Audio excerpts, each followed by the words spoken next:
It's a new day, a new dawn, it's a new era. And I'm interrupting the authentic networker distinctions that we've been talking about to talk about what I'm inspired to talk about this morning, which is something I learned early on in my personal development career about adversity. And adversity shows up, in a lot of different ways, right? It shows up in failure, in setback, in disappointment, in sadness, in, shocking things that happen. Vanessa Hunter, hey, welcome to my daily dose of salt. Vanessa, I haven't seen you in a long time. And so, one of the things that I learned studying Think and Grow Rich early on is I don't think I'll ever forget when I read this passage in Think and Grow Rich that with every adversity comes the seed of equal or greater benefit.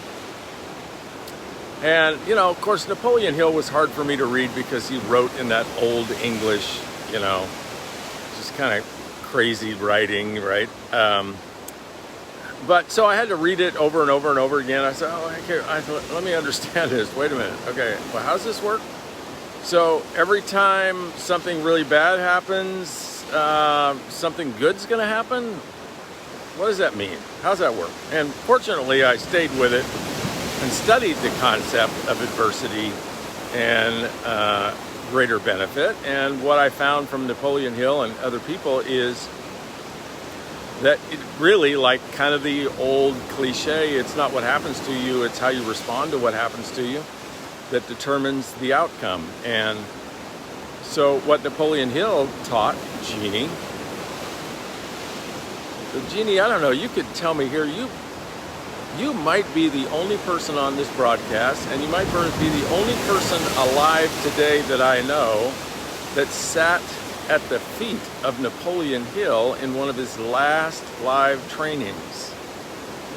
I know Kurt did. I'm not positive you were with him, Jeannie. So Jeannie Rob's on here listening from Oklahoma, and she and her husband were my first mentors, my first inspiration, the first people that ever introduced me to the idea of transformational development, personal development, leadership, any of these distinctions at all. They introduced me to the book Think and Grow Rich. And, part of Kurt's story was that he, traveled halfway across the country at great peril and great expense at that time to sit in one of Napoleon Hill's live seminars. And this was probably, 50 years ago, something like that, maybe more. And so Jeannie will appreciate my message this morning because during the 9 months that I knew Kurt, her husband, he changed my life. I mean, he was just the most inspirational, came right out of the heavens with these ideas and this heart and this inspiration. And I mean, it was just mind-blowing what he offered to do for me, and not just me, but the whole crowd. And whenever Kurt spoke, the whole crowd was mesmerized, because I think back then, 45 years ago, people hadn't heard these ideas that, you can do anything you want to in life, and with every adversity comes the seed of equal or greater benefit. And when something bad happens to you, here's how you create the equal or greater benefit. You look for the seed. You look for and nurture and germinate the seed. You ask, as my Kimmy does, well, what's great about this? And it's a hard question to ask in the midst of breakdown and failure and setback and sadness. It's a hard question to ask, and perhaps not a question you ask right away, but perhaps a question you ask in hindsight a week or two later, so that you can rebound and you can create the equal or greater benefit. So I haven't told this story in a long time, but about 9 months after I met Kurt Robb, in the midst of my hope, I was in the midst of hope, one of my least favorite words.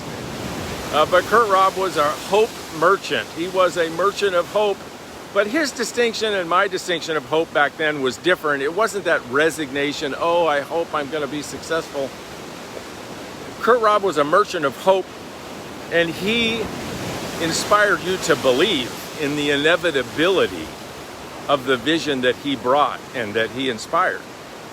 And so for the 9 months that I met him, my life was just like skyrocketing with optimism and creativity and excitement and enthusiasm and work and courage and all the things that go with motivation. And then about 9 months after I met Kurt, he and Jeannie took a much needed, much deserved vacation right over there. You guys may not be able to see it, but where the sun is rising right over Maui. I don't know if you can, if you look on the other side of Sweetheart Rock and kind of above those cliffs over there, you might see the faint line of Maui. And so they went on vacation, and I know all this because Jeannie wrote a book about all of it. But she's sitting on the beach watching Kurt walk around the tide pools. And he was looking at her, and a rogue wave came. Happens all the time here in Hawaii. You know, people think shark attacks. No, those actually don't happen here. It's more common to get, hit by lightning in Hawaii than it is shark attacks. But people that are turning around waving to their family and not paying attention to the waves that are coming, that get knocked over by the waves and get killed, happens all the time. And it happened to Kurt, my mentor. And so in that moment, like I was in Fresno, California when I heard about it. I was in the midst of so much optimism, so much excitement, so many goals, so engaged in the work. And when I heard about his death, which I think he was about 40 years old at the time, I was 22, he seemed like an older man to me back then, right? He was truly a mentor. And in that moment, all I could do with the adversity of him passing so suddenly, so tragically, in the midst of my journey, like in the early stages of my journey, somebody that I attached myself to, I counted on him for everything. I counted on his wisdom. I counted on his mentorship. I counted on his partnership. I counted on him being there for my journey. And all of a sudden he's gone without notice, without a conversation. And of course, I'm thinking more about me than I am Jeannie and Charm, his daughter, who, gosh, Charm, I don't know how old you were then, but maybe 2 or 3, something like that. Crazy, right? And so what did I do with that adversity? I actually quit. I quit my whole business career. I quit my network marketing career. I quit everything. Why? Well, because I didn't really understand the seed of equal or greater benefit at the moment. It wasn't really something I had ownership of. And so all I could think about was me, and that I didn't have him to lock arms with me and guide me and coach me, and how would I ever succeed without him? And so I quit. Unfortunately, Kurt had put enough into me, and Napoleon Hill had put enough into me that on the ride home, my act of quitting was to get in my car and drive from Fresno to my home of Merced, which is an hour away. And I was kind of in a daze when I was driving. I was thinking, I just couldn't believe that he was gone. And I couldn't believe my career was over, my journey was over. I was just like stunned. And fortunately, about halfway through that journey, right around the town of Chowchilla, which is where I first grew up, a little farming community on Highway 99 in California, I had this epiphany.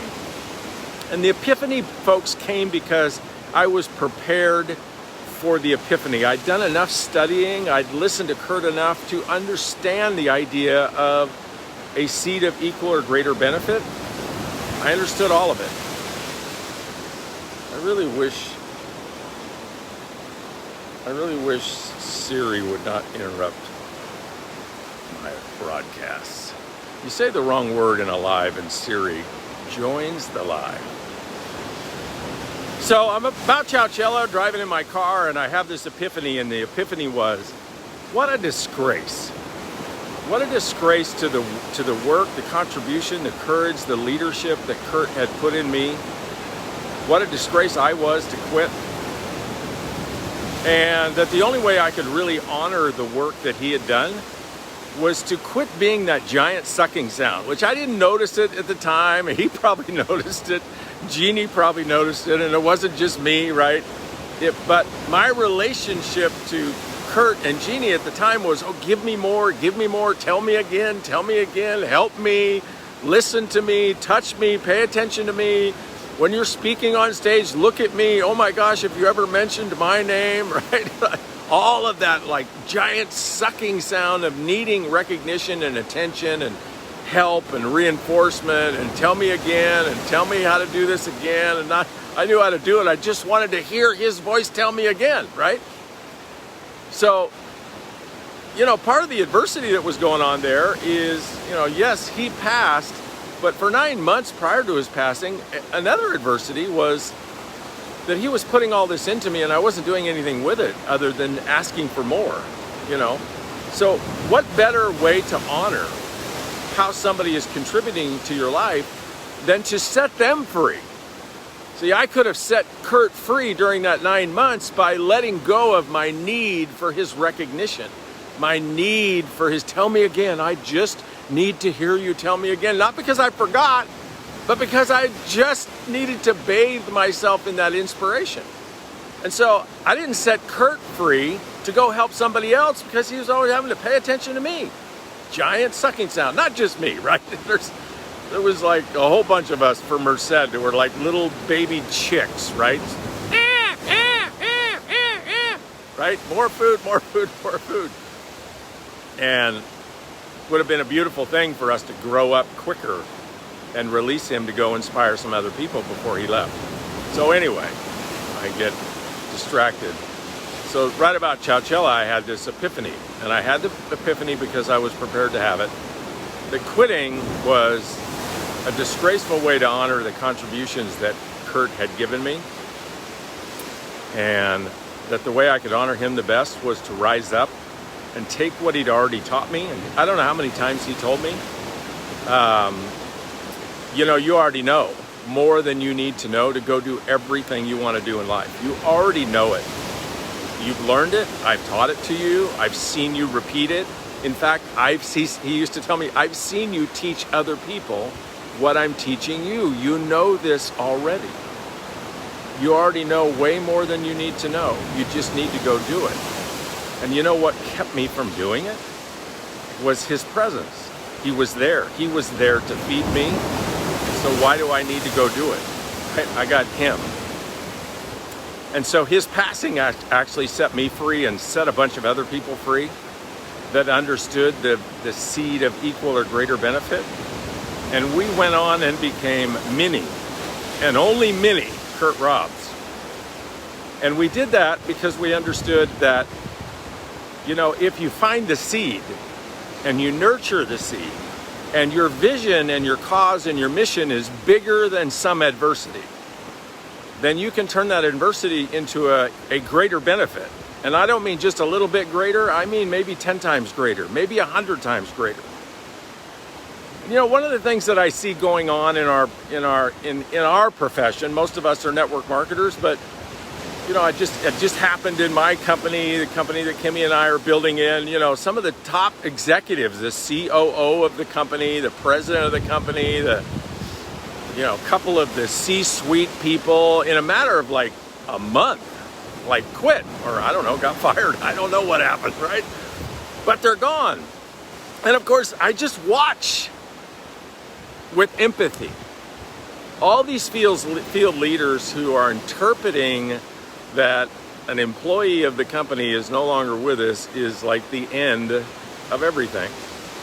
And yet, in my experience, folks, every time there's a death, every time there's a firing, every time there's a termination, every time somebody on your team quits, every time anything happens in life, it's an opportunity for the birth of something new, a new era, new vision, new freedom, people growing into themselves, people growing up. And that's my gift for you today, is to look in your life for the adversities and find the seed. And grow the seed tenfold. And you'll honor the gift of whoever sacrificed for you. I'll see you tomorrow.